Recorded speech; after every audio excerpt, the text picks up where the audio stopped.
एक मित्र ने पूछा है कमेंट करके, सच्चा सबसे अच्छा जीने, कि साधना में अंतर यात्रा क्या होती है और वो कैसे पूरी होती है।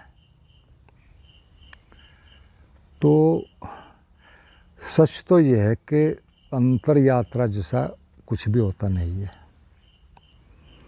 बहिर यात्रा का थम जाना ही एक तरह से सब कुछ होता है। उस आप अंतर यात्रा को हो, कुछ और को हो, क्योंकि हम मूलतः जब से भी अस्तित्व में आए हैं, हम हमेशा बाहर की ओर ही जा रहे हैं, बाहर की ओर ही चल रहे हैं। सारी हमारी क्रियाएं चाहे कुछ भी हैं, हमारा सारा जीवन हमेशा से ही केंद्र से बाहर की ओर गतिशील रहता है, नेचुरली। फिर वो बाहर का जाना चाहे शारीरिक ज़रूरतों का पूरा करना हो, या मानसिक चीज़ें को पूरा करना हो, या फिर आध्यात्मिक प्राप्ति ही क्यों ना हो, कुछ भी हो, ये एक नेचुरल सिस्टम है। हम पूरी तरह एक तरह से कहो प्राकृतिक हैं या कहो प्रकृति हैं।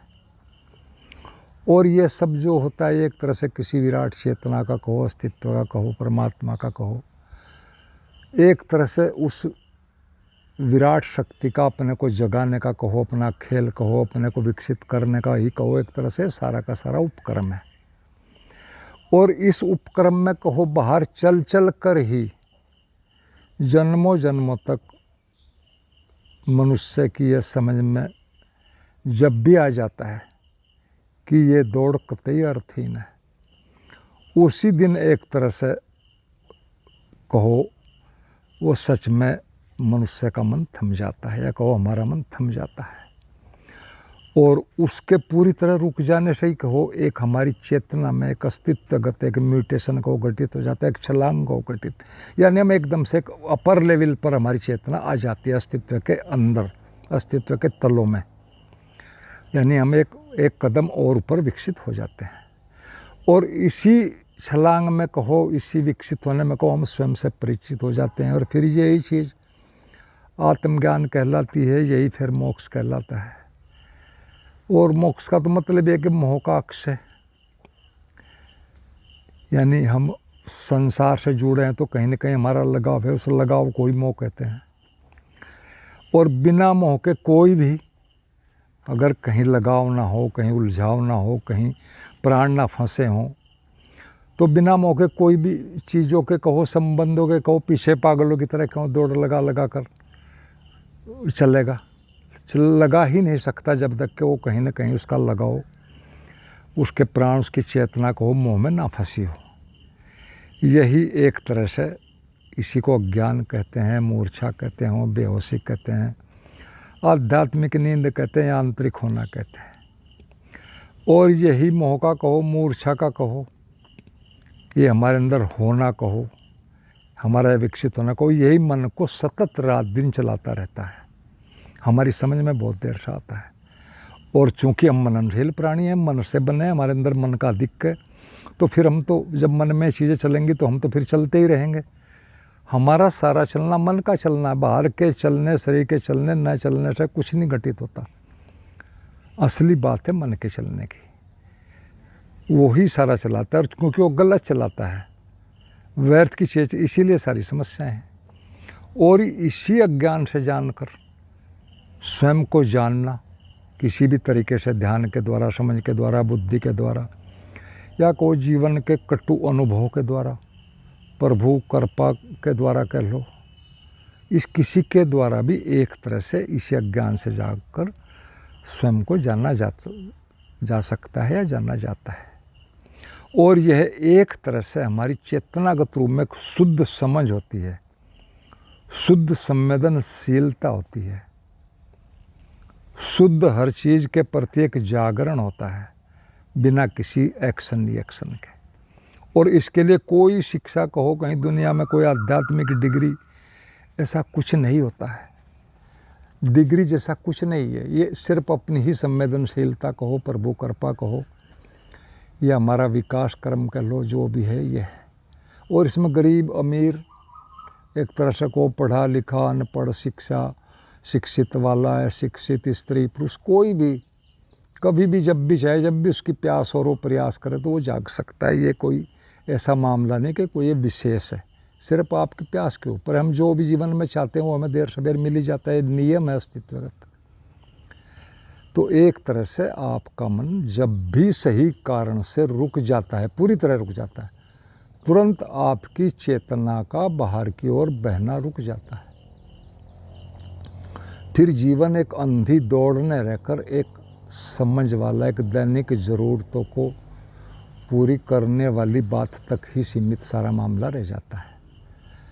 और अंदर जाने की जो अंतर यात्रा वाला शब्द है, ये वास्तव में सच में अंदर जाने को तो कुछ होता नहीं। कहाँ जाओगे अंदर? अंदर से बाहर की ओर तो हम आ ही रहे हैं हर क्षण। सारी चीज़ें पहले अंतस में घटित होती हैं। गहरे मन के गहराई में कोई विचार उठता है जरा सा, बहुत देर में हमें पता चलता है, फिर उसमें मन में जोड़ घटा विचार, अच्छा बुरा बहुत चीज़ें चलती हैं, तब वो एक्शन में आता है यार, एक्शन में आता है। तो एक तरह से अंतर तो हम बाहर आ ही रहे हैं, और अंदर कहाँ जाओगे? अपने अंतरतम के अंदर से तो हम 24 घंटे चलते ही रहते हैं। देख लो थोड़ा भी अंदर की इस बात की तरफ थोड़ा सचेत होगे, एक तरह होश में आओगे तो सारा पता चल जाएगा। और इसी को अगर कहें, कोई हम चाहें किसी भाषा में, आध्यात्मिक भाषा में, या वैसे भी इसी को ही एक तरह से चलने को ही रुक जाने, कोई अंतर यात्रा पूरी हो जाना भी हम कह सकते हैं। क्योंकि हम यात्रा शब्द को ही समझते हैं, करने को ही समझते हैं। यात्रा शब्द का अर्थ ही है कि कुछ करके, कुछ चल कर, कुछ कर करा कर कुछ पाने का एक तरह से सूचना देता है यात्रा शब्द ही। और हमारा सारा जीवन करने का ही खेल है। एक प्राकृतिक एक तरह से कहो, प्रबंधन कहो, एक सिस्टम कहो, प्राकृतिक चक्र कहो। तो इस प्राकृतिक चक्र को समझकर प्रकृति से कहो, इसके बाहर आ जाना ही मुक्त हो जाना है। प्रकृति ही बंधन है। हम सारे के सारे प्रकृति ही हैं, प्रकृति में से ही आए हैं, प्रकृति ही हैं। प्रकृति के द्वारा ही प्रकृति के बाहर जाना है, यानी प्रकृति के बंधनों को कम करना है और अपनी जो जरा सी चेतना है उसको बढ़ाना है, उसको विकसित करना है। बस यही सारा खेल है। प्रकृति से ही मुक्त होना है और किसी से मुक्त नहीं होना। मन भी प्राकृतिक है, शरीर भी प्राकृतिक है, समाज चारों तरफ की सूचना है जो आज सारा प्रकृति का खेल है। तो बाहर की ओर चेतना का बहना, जो कि एक हमारे होने से लेकर जब से हम अस्तित्व में अब तक का जो सारा खेल है बाहर बहने का, चेतना का, जब ये धीरे धीरे रुकता है, ठहरता है, तो फिर शरीर में, मन में कुछ नए नए अनुभव आते हैं, क्योंकि वो पहले कभी हुए नहीं जब से हमें पता है। तो वो जो नए नए अनुभव घटते हैं, शरीर को अच्छा लगता है, मन को नई नई चीज़ें आती है, बुद्धि विकसित होती है, बहुत चीज़ें घटती हैं इस मन के रुक जाने के कारण। इन्हें ही हम एक तरह से फिर अंतर यात्रा के अनुभव कहते हैं, अंतर यात्रा का होना समझ लेते हैं। क्योंकि कुछ होता तो है, सारी चीज़ें नई तो होती हैं, और वो सारी हैं इसी बाहरी यात्रा में, अंदर उसमें कुछ नहीं है। इसी के कम ज़्यादा होने से, विचारों के भाव के कम ज़्यादा होने से इन्हीं में सारी चीज़ें घटती हैं। जबकि जाना कहीं भी नहीं है। कहाँ जाएंगे? जैसे हैं यहीं रहेंगे, बस होने की क्वालिटी में अंतर आएगा।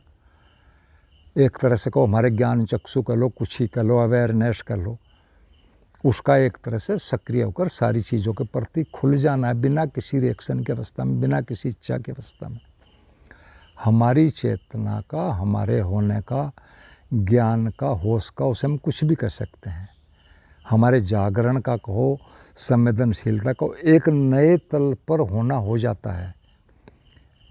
और इस बात को भी समझने के लिए जो हमने कहा है अंतर यात्रा वाला, इसको भी थोड़ा सा और समझें। ये भी है जो जिसे हम साधना कहते हैं जनरली एक शब्द में, ये भी मोटी मोटी 3 तरह की होती है, उसको भी थोड़ा सा हमें समझ लेना चाहिए, ताकि एक साधक को, एक सच्चे जागरण के एक तरह से मुमुक्षु को कुछ चीज़ों का पता चल जाता है। तो ये जो सारा मामला है, ये मोटे मोटे तौर पर इसको हम 3 टाइप में कहो साधना को मोटा मोटा समझ सकते हैं, बांट सकते हैं समझने के लिए। पहली तो एक है कुछ भी मान लेना, कहीं से सुनकर, पढ़कर, कैसे भी कुछ चीज़ें हमने मान ली इस बारे में, फिर उनका एक तरह से उसके लिए कुछ जाप वगैरह करना, कोई मंत्र या और भी किसी विधि से उसे पाने की कोशिश करना।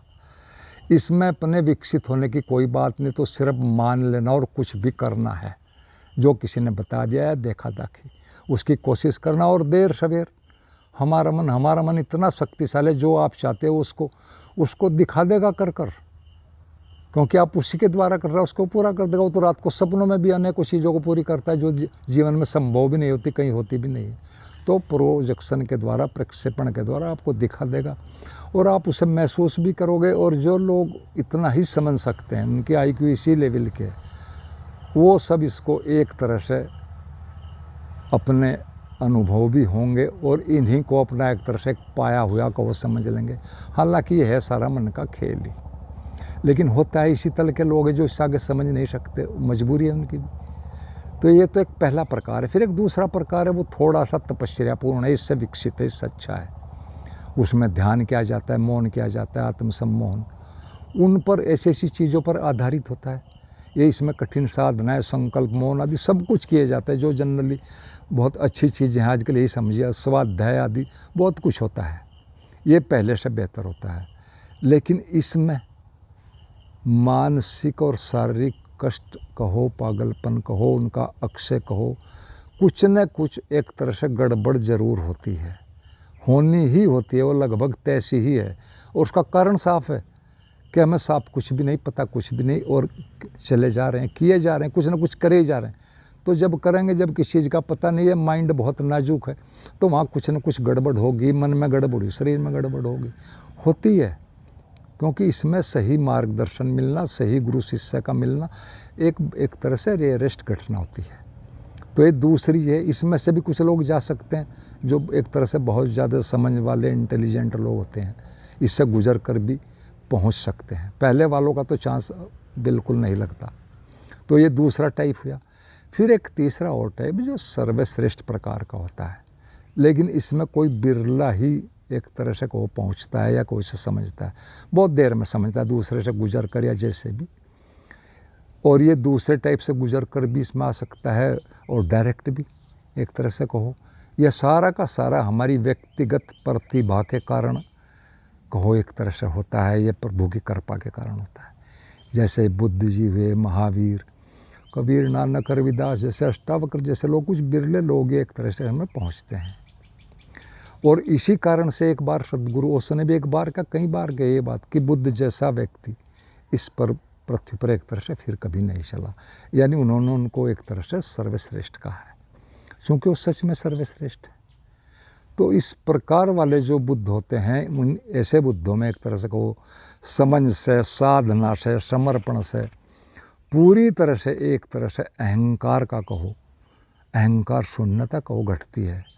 पहले मानसिक शून्यता घटती है, धीरे धीरे समझ आती है, और फिर एक आकाशीय शून्यता जो ब्रह्मांडीय शून्यता है, उस आदमी का परिचय तो होता है। और यही शून्यता जो है एक तरह से यही हमारा घर है। सच है कि प्रयास और श्रम जरूरी है, शुरू में करना पड़ता है, क्योंकि हम ऐसी ही स्थिति में फिलहाल में, पर अंत में उनका भी, प्रयास का भी, श्रम का भी, इच्छाओं का भी, सबका ही गिर जाना जरूरी होता है। प्रयास से एक तरह से को मन द्वारा जो भी निर्मित होता है वो एक तरह से हमारा निर्माण होता है, हमारे मन का। अगर हम नहीं बात समझ रहे तो उसको हम कुछ भी समझ सकते हैं, लेकिन जो भी जब भी अप्रयास से, समर्पण से, अहंकार शून्यता से मिलता है, वही आधारभूत होता है, वही वास्तविक होता है, वही शाश्वत होता है। और सच में वही हमारा घर भी होता है, जहाँ से इस पूरी सृष्टि का कहो, ब्रह्मांड का कहो, सब कुछ आना जाना, निकलना, उसी में समा जाना, ये सारा होता है। और ये जो मुक्ति वाला मामला होता है ना, एक तरह से जिसे हम रोज बात करते हैं मुक्ति की, ये सिर्फ अपने मन से ही मुक्ति का मामला है और किसी से मुक्ति का मामला नहीं, किसी और से इसका कोई लेना देना नहीं। सब मन से ही हमारी जगह जुड़े हैं, और तो सारी दुनिया से जो हमारे संबंध हैं वो मन के द्वारा ही बनते हैं। अब हमारा मन कैसा है वैसे संबंध बनेंगे, जागा हुआ है तो जागे हुए संबंध बनेंगे, वहाँ कोई लगाव नहीं, कोई कष्ट नहीं, कोई दुख नहीं। यांत्रिक है, सोया है तो उसी तरह के बनेंगे। अपने से पार के जगत से परिचय कर लिया तो उस अगर फिर उस तरह के बनेंगे, नहीं गा तो सब हमारे मन की स्थिति के ही कारण सारे सुख दुख पैदा होते हैं, आनंद। तो एक तरह से ये सारे मन का ही खेल है। इसी का रुक जाना आत्म स्वरूप का एक तरह से कहो पता चल जाना होता है। और ये भी एक तरह से पता चल जाता है कि मन, शरीर, आत्मा, सुख दुख, आनंद सब कुछ मैं ही हूँ, मेरे ही कारण है, मेरे ही जागरण की स्थिति के अनुसार ये सब चीज़ें घटती हैं। जड़ से लेकर चेतन तक, जागर तक सभी कुछ मैं ही हूँ, मनुष्य से लेकर परमात्मा तक। तो ये सारा अपने ही ऊपर काम करना है, अपने को समझना, अपने मन को समझना है। और एक बात का और ध्यान रखना चाहिए कि मनुष्य अपने मन से मुक्ति केवल और केवल सद्भाव के द्वारा ही उससे मुक्त हो सकता है। और सद्भाव का मोटा सा अर्थ है जो भाव हमारे पूरे व्यक्तित्व के अनुरूप हो, उसे स्वीकार्य हो, यानी मन उसे पसंद करता हो, उस पर काम करना चाहता हो, तभी कुछ होता है। हमारा मन, उस पर पूरा मन एक तरह से चेतन अवचेतन यानी सारा हमारे मानसिक अस्तित्व उस पर काम करना चाहो। हमारे जीवन का आधार गहरे में भाव ही होता है। हम कुछ भी कहें हम बुद्धिमान प्राणी, लेकिन सच में ऐसा नहीं है। हम भावनाशील प्राणी हैं, बुद्धिमान बिल्कुल नहीं है। बुद्धिमान तो बहुत थोड़े लोग पैदा होते हैं। हम भाव से चलने वाले लोग हैं, बाहर से हम कुछ भी करें। बुद्धिमान होने के लिए, पूरा अपने को समझने के लिए हमें अस्तित्व में दोनों चीज़ें हैं, बुद्धि भी और भाव भी। सच बात है कि इनका संतुलित उपयोग हमें ज़रूरी है, क्योंकि दोनों दिए तो कोई ना कोई मतलब तो होगा। तो एक तरह से इन दोनों का प्रयोग संतुलित हमें करना आना चाहिए। अस्तित्व ने दोनों ही दिए तो ये व्यर्थ नहीं है, ये व्यर्थ हो नहीं सकता। और अध्यात्म में मोक्ष को तो एक तरह से भावसागर का पार करना, भावसागर तर जाना कहा जाता है। यानी अर्थात भावनाओं के जगत से पार हो जाना, भावनाओं को समझ लेना, उससे मुक्त हो जाना। और ये सारा का सारा भाव जगत से मुक्त होना भाव के द्वारा ही होता है। उसी भाव को सद्भाव कहा जाता है जो पार करता है। यानी भाव ही भाव के पार ले जा सकता है। जैसे मोटी सी एक कहावत जगत में चलती है कि लोहा ही लोहे को काटता है, ये सच है। भाव के प्रयोग से ही, सद्भाव के प्रयोग से ही बाहर जा सकते हैं। और इस सद्भाव के बारे में भी 2-3 चीज़ें एक साधक को स्पष्ट होनी चाहिए। जो मन के पार जाने का उत्सुक है, जो जागरण का उत्सुक है, 3 बातें उसे पता नहीं। पहली तो ये है कि जो भी हमारा भाव सद्भाव है, जिस पर हम काम कर रहे हैं, वह मन के पार ले जाने वाला हो, न कि संसार में फंसाने वाला हो। इतना हमें पता होना चाहिए। हम स्वयं समझ लें या कोई हमें समझा दे, बता दे, वह मन के पार ले जाने वाला हो, पहली बात। दूसरा, वह मन के अधिकाधिक अनुकूल हो। अनुकूल से मतलब ये कि मन उस पर काम करना चाहता हो, पूरी तरह उसे पसंद हो, ये दूसरी बात। और तीसरी, उसे हमेशा पूरा किया जाए तो ही पार होंगे, 100% न कम जरा भी न ज़्यादा।